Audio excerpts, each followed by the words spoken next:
एक सवाल मेरे दिमाग में ये घूम रहा है कि क्या हमेशा ही हमारे द्वारा लिए गए फैसले हमारे दिमाग के द्वारा लिए गए फैसले होते हैं, या फिर कई बार हमारे फैसले दिमाग के बाहर से भी हो रहे होते हैं?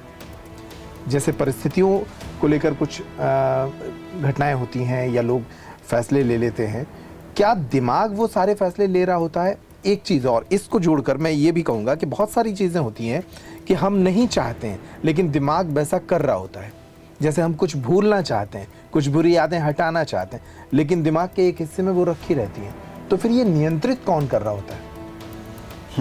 देखिए जी, एक मनोवैज्ञानिक ने कहा कि हमारा जो हम काम करते हैं 10% ही चेतन मन में होते हैं और 90% हम अचेतन मन में होते हैं। तो इसीलिए फ्राइड के अगर हम देखते हैं, एक मनोवैज्ञानिक के, उन्होंने कहा कि 3 स्तर होते हैं, कॉन्शियस, अनकॉन्शियस और सबकॉन्शियस।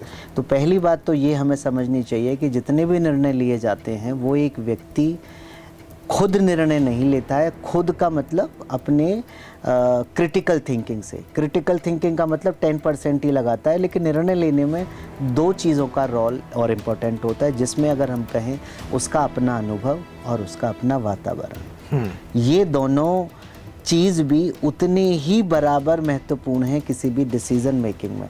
तो 3 चीज़ें हो गई, कॉग्निटिवली हम किसको कितना देख पा रहे हैं। सारी चीज़ों को आप देखेंगे, सारी चीज़ों को हम तर्क पर नहीं पक्का उतार सकते। कुछ अनुभव हमारा कहता है और कुछ हमारा वातावरण कहता है। तो इन तीनों के आधार पर हम कहीं निर्णय ले पाते हैं। इसीलिए एक छोटे बच्चे को अनुभव कम होता है, लेकिन कॉग्निटिव वो पूरा सही होता है, उसको अच्छा डेवलपमेंट उसके ब्रेन का होता है, लेकिन डिसीजन मेकिंग में कहीं ना कहीं वो थोड़ा सा, इसीलिए कहते हैं फेलियर हो जाता है, क्योंकि उसका अनुभव उतना नहीं है।